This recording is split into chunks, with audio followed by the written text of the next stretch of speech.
상업과세법 3주차 강의 두 번째 시간입니다. 우리가 이제 지난번 시간에 사업자 등록에 대해서 살펴봤고요. 오늘은 이제 허가 등록 신고 업종부터 살펴보겠습니다. 그 사업에 따라서는요, 허가 등록 신고라는 요건을 갖춰야 되는 사업이 있어요. 그래서 이런 경우에는 사업을 위해서는 허가 등 요건을 갖출 필요가 있죠. 그러면 내가 하고자 하는 사업이 과연 허가가 필요한가, 또는 등록이 필요한가, 또는 신고가 필요한지 여부를 우리가 이제 먼저 확인해 봐야 돼요. 그래서 제가 지금 우리 그 강의 안에 올려놓은 강의 안에 보면 허가 등록 신고가 필요한 업종에 대해서 이렇게 표로 작성해서 올려놨는데요. 이 표가 아주 옛날 거예요. 아주 옛날 자료라서 지금 현행 법제도하고는 맞지가 않습니다. 그래서 제가 허가 등록 신고가 필요한 업종에 관한 표를 새로 만들어서 강의 자료실에 업로드를 해뒀어요. 그래서 여러분들은 그 강의 자료실에 제가 업로드 해놓은 새로운 자료를 가지고 수업에 임해 주시기 바랍니다. 그 새로운 강의 자료 가지고 저도 지금 강의하는 거예요.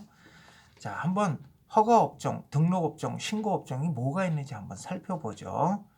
여러분들이 이렇게 쉽게 이렇게 생각하시면 돼요. 법적 규제의 정도가 허가가 제일 높아요. 그 다음이 등록, 그 다음이 신고. 그러니까 사업하는 입장에서는요, 허가보다는 등록보다는 신고가 수월하겠죠. 그죠? 그러면 이제 어떤 경우가 허가 업종이고 어떤 경우는 등록 업종, 어떤 경우는 신고 업종인지 한번 살펴보죠. 허가 업종을 한번 보시면요.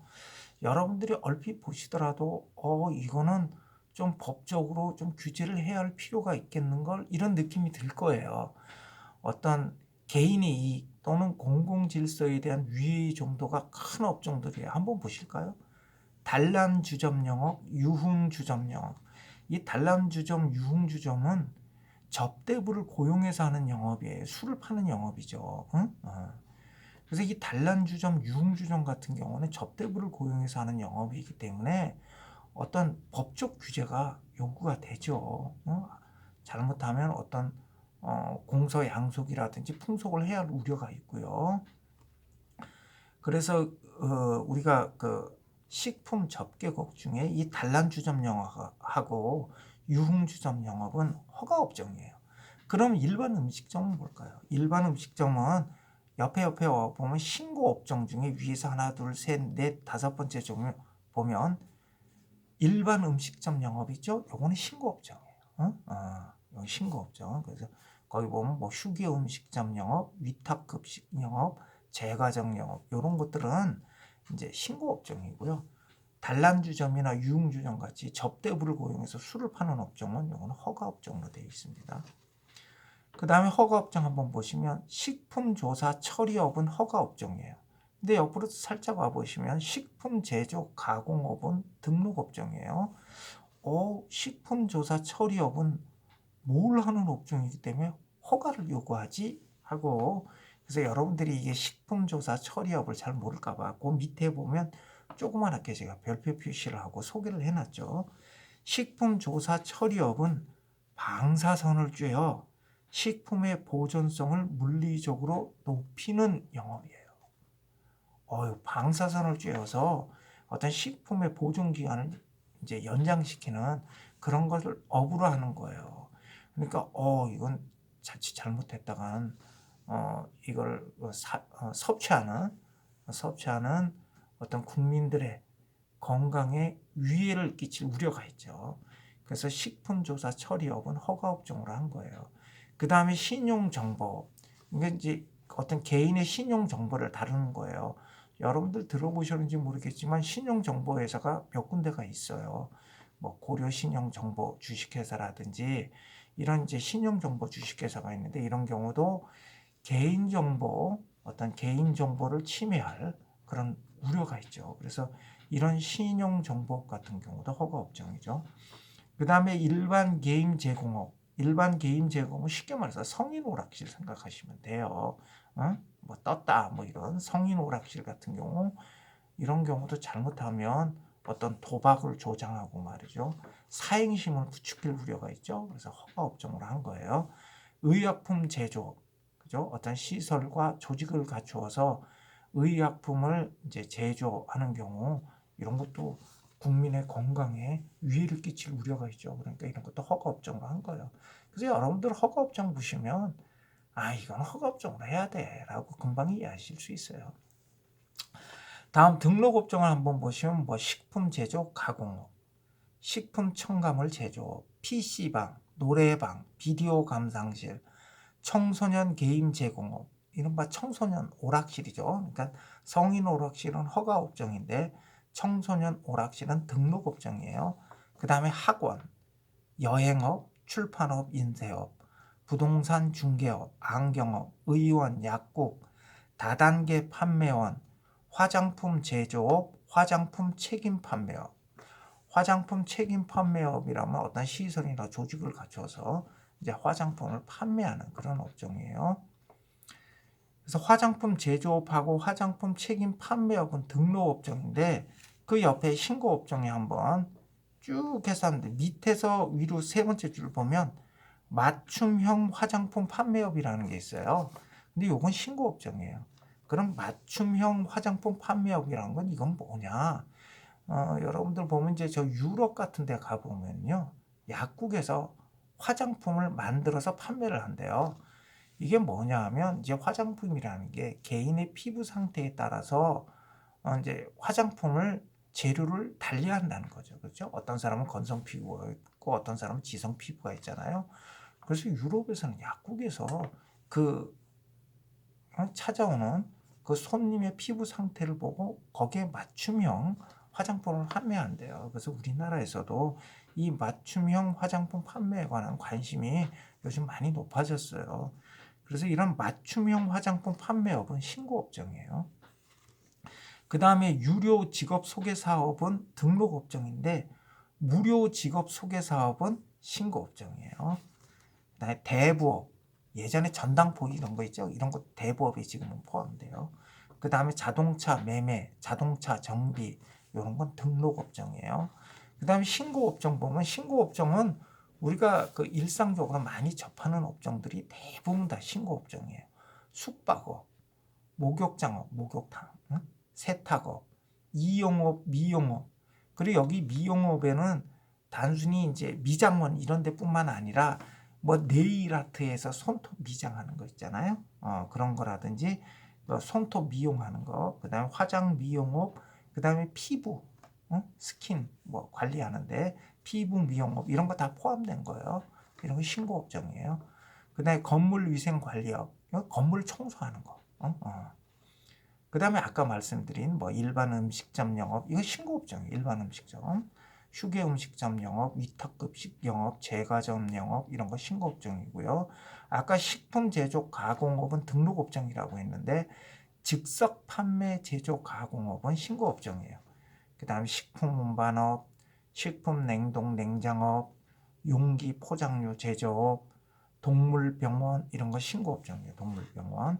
아까 일반 의원은 등록업종이지만 동물병원은 신고업종이에요. 예식장, 안마시술소 이런 거 신고업종이고요. 만화 대여업도 신고업종이에요. 만화방이라고 하죠.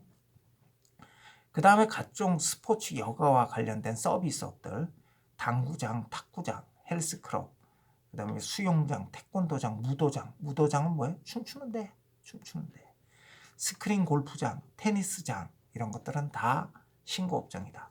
그 다음에 방문 판매업도 신고업종이에요. 아까 옆에 보시면 다단계 판매업은 요건 등록업종이에요. 요건 규제 정도가 필요하다는 거죠. 그래서 다단계 판매업은 등록업종인데 방문 판매업은 신고업종이에요. 그 다음에 통신 판매업, 어떤 통신수단을 통해서 판매하는 경우 쇼핑몰 이런 거 포함된 거예요. 이게 통신 판매업. 그 다음에 맞춤형 화장품 판매업도 신고업종. 결혼 중개업도 신고업종. 무료 직업 소개 사업도 신고업종이에요. 이렇게 허가업종, 등록업종, 신고업종이 이렇게 구분이 되어 있어요. 그래서 제가 여기 이제 표에 올린 건 여러분들 이제 참고 삼아 한번 살펴보라는 거고요. 여러분이 나중에 이제 구체적으로 어떤 사업을 하고자 할 때에는 해당 관청이라든지 이런 데 문의를 하세요. 그래서 확인 후 이제 일 처리하시는 게 그렇게 처리하셔야겠죠. 그다음에 이제 제가 그 강의 안에 보면 민원 24시에 인허가 자가진단에서 확인 가능하다 이렇게 돼 있는데요. 지금 민원 24시가 정부 24시로 바뀌었어요. 그래서 지금 민원 고 KR인데 뭐 정부 24시 그다음에 정부 고 KR인가. 하여튼 이렇게 좀 바뀌었어요. 그래서 민원 24시가 정부 24시로 바뀌었는데 종전에 민원 24시 사이트에 들어가 보면 인허가 자가진단 사이트가 있었어요. 그래서 거기 이제 인허가 자가진단 사이트에서 내가 어떤 허가를 필요로 한지 등록 신고가 필요한지 여부를 확인할 수가 있었는데 지금 보니까 이 사이트가 운영이 안 되더라고요. 제가 지금 한번 강의를 앞두고 한번 들어가서 시험 삼아 한번 해보려고 들어갔는데 이게 작동이 안 되더라고요. 그래서 제가 이제 찾아보니까 여러분들 그 인터넷 사이트에서는요, 여기 기업 지원 플러스라고 있어요. 기업 지원 플러스 G4B 고 KR이에요. G4B 아마 이게 내가 보기에는 뭐 기업을 위한 뭐 정부란 뜻 아닌가 싶어요. Government for Business. 근데 하여튼 G4B 요건 아라비아 숫자 4예요. 그러니까 G4B 이 사이트에 들어가서 확인하실 수가 있는데 이 사이트에 들어가면 배너창에 기업 민원으로 들어가세요. 기업 민원으로 들어가셔서 거기 기업 민원 행정 안내 신청 이쪽 사이트로 들어가셔가지고 유형별 민원 찾기를 통해서 여러분이 개략적이나마 확인하실 수 있을 거예요. 아주 자세한 내용은 여러분들이 그 사업을 하고자 하는 곳에 어떤 그 해당 구청이라든지 이런 데 직접 문의를 하세요. 그게 좀 더 아마 정확할 겁니다.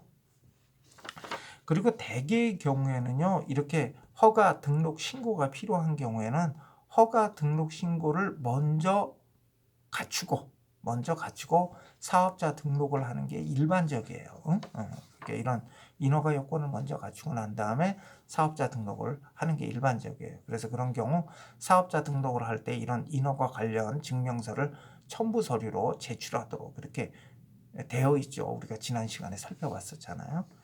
그런데 예외적으로 보면 사업자 등록을 먼저 하고 인허가를 또 신청하는 경우도 있어요. 그러니까 그때 따라 달라요. 그래서 제가 지금 거기 예 써놨죠. 우리 강의 안에 한번 볼까요? 예 보면 일반 음식점이나 출판사 등은 영업신고나 출판사 등록을 한 다음에 사업자 등록을 해요. 이게 일반적이에요. 이게 일반적인데 쇼핑몰 운영 같은 경우에는 사업자 등록을 먼저 한 다음에 통신 판매업 신고를 해요. 이거는 반대죠. 자, 이렇게 해서 허가 등록 신고가 필요한 업종에 대해서 한번 살펴봤고요. 다음은 창업 자금의 마련 한번 살펴볼게요. 여러분들이 이제 사업을 하려고 하면 돈이 필요해요. 돈이. 참 이 창업 자금 때문에 창업을 못 하기도 해요. 근데 이제 나도 예전에 사업을 해봤는데 초기 자금을 너무 많이 투자하는 건 굉장한 위험 부담이 와요.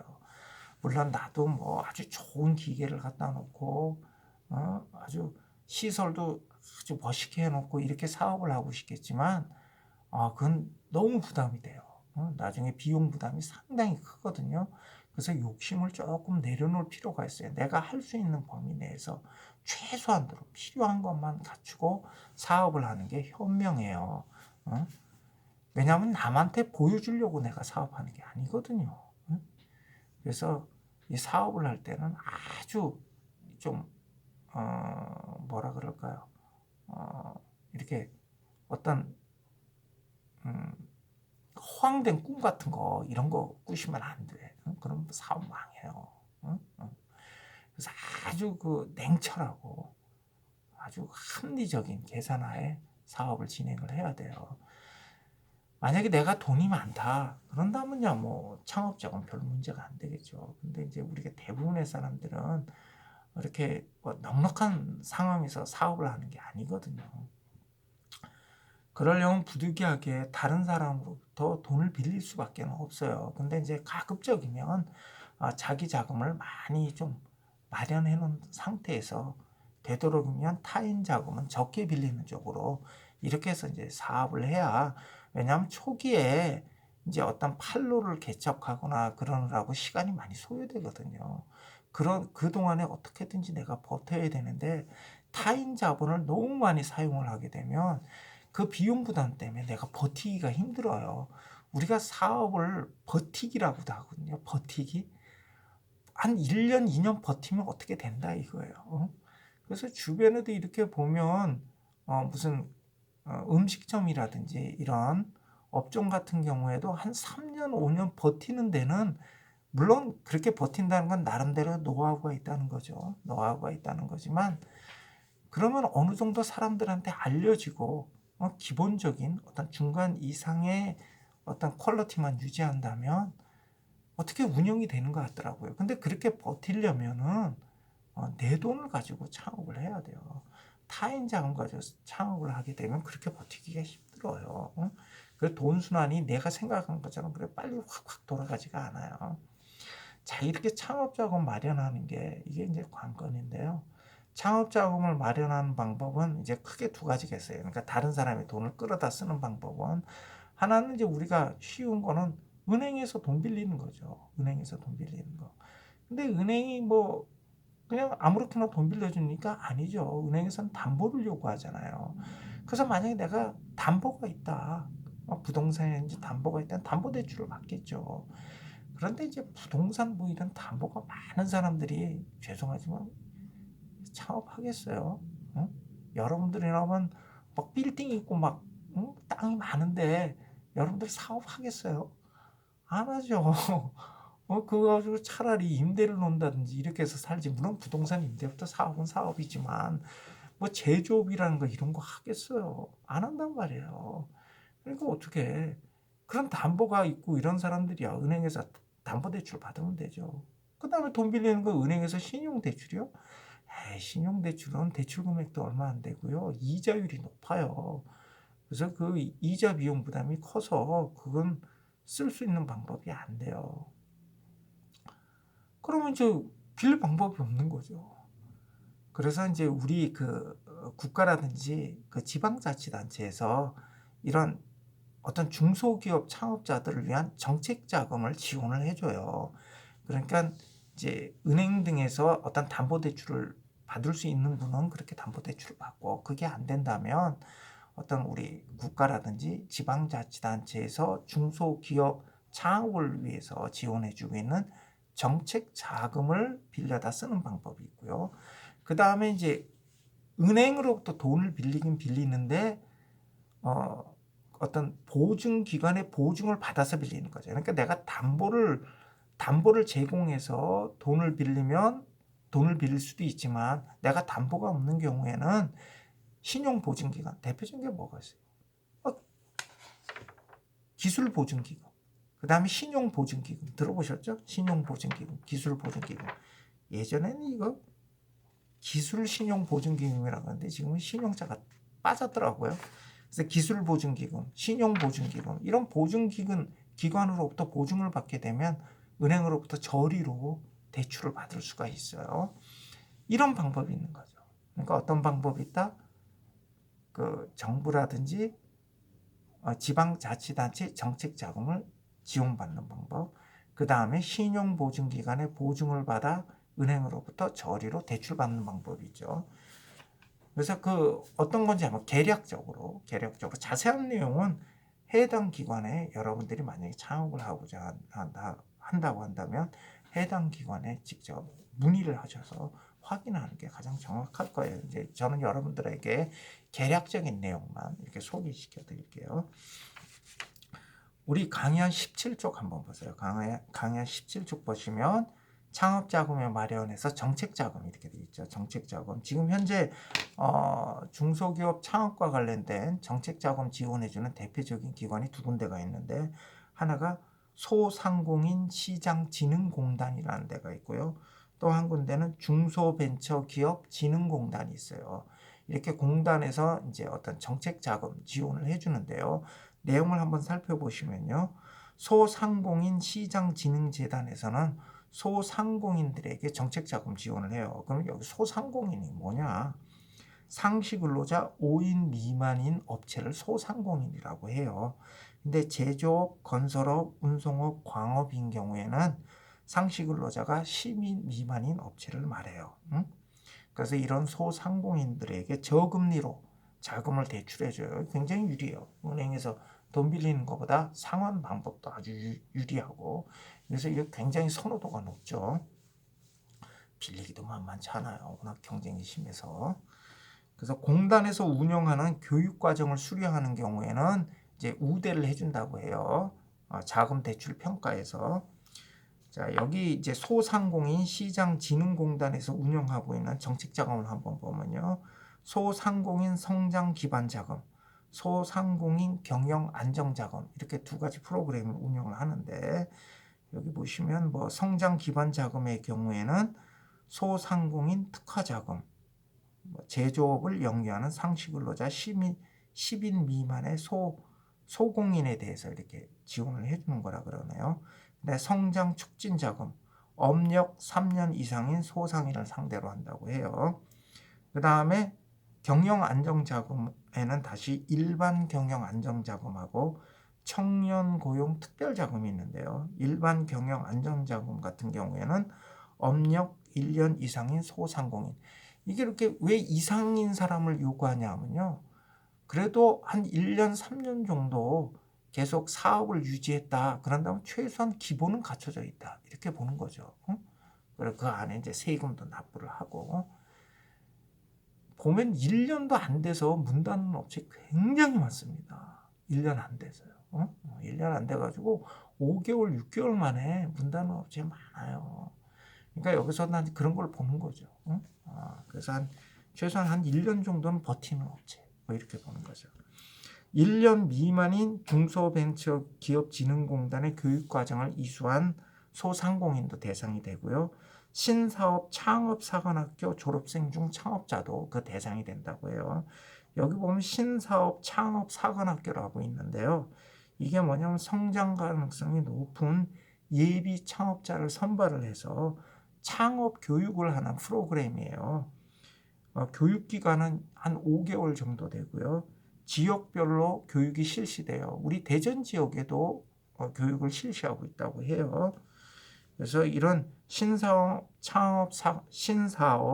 창업사관학교를 교육을 이수하는 경우에는 이 졸업생들만 따로 심사를 해서 창업 사업비를 지원해 준다고 해요.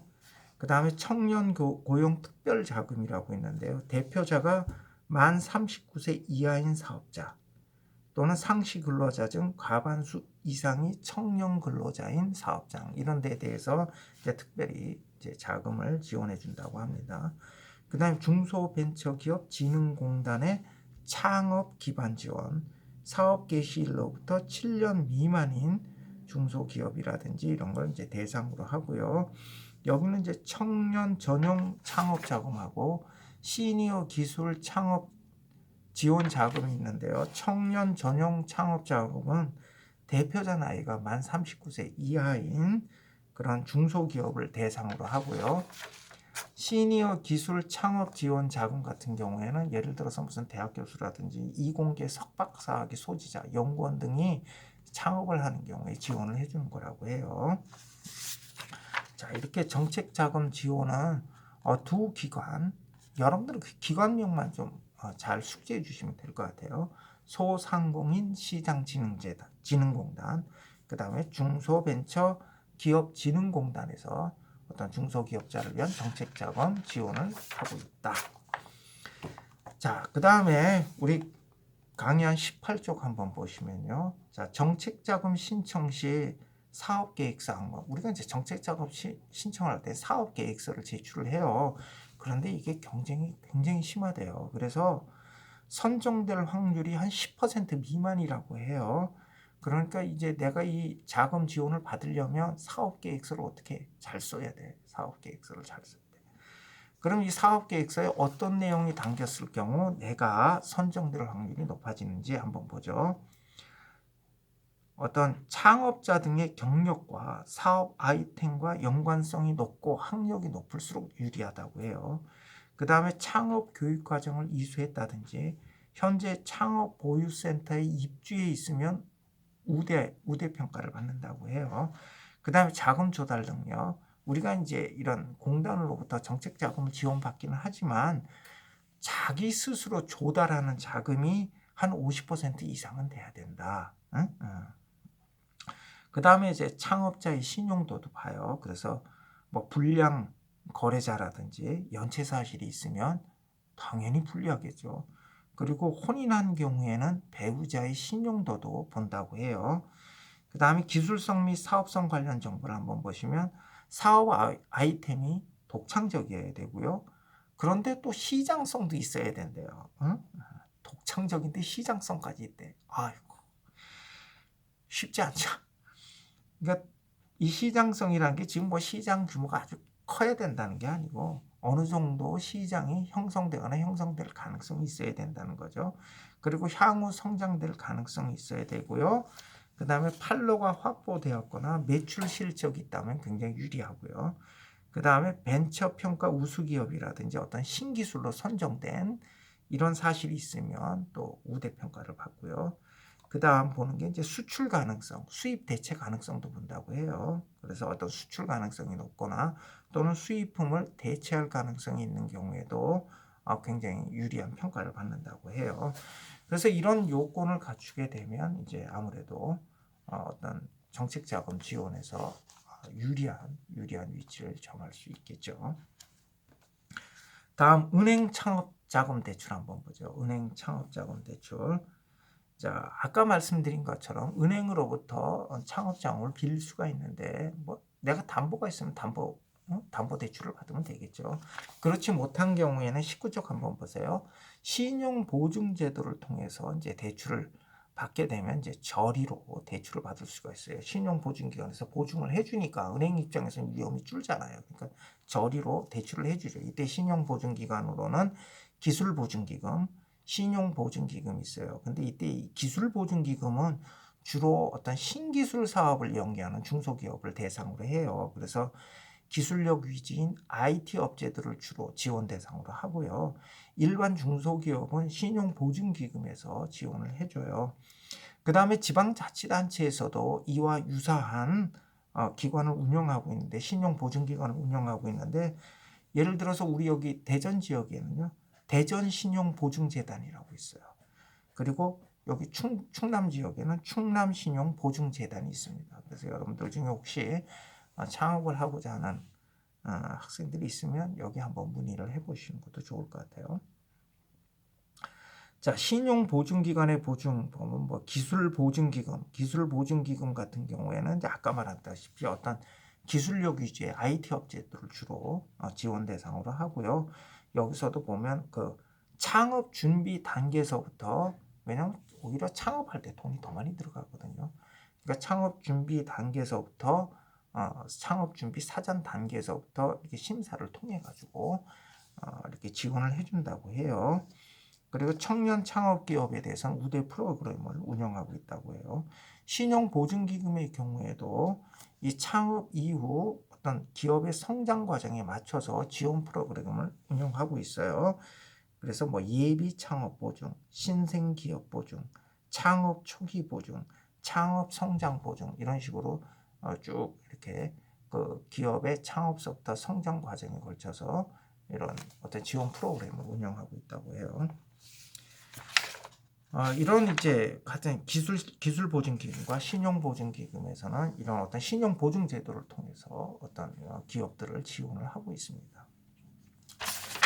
이렇게 해서 이제 창업 자금의 마련까지 살펴보고요. 잠시 쉬었다가 상가 건물 임대차에 대해서 살펴보기로 하겠습니다.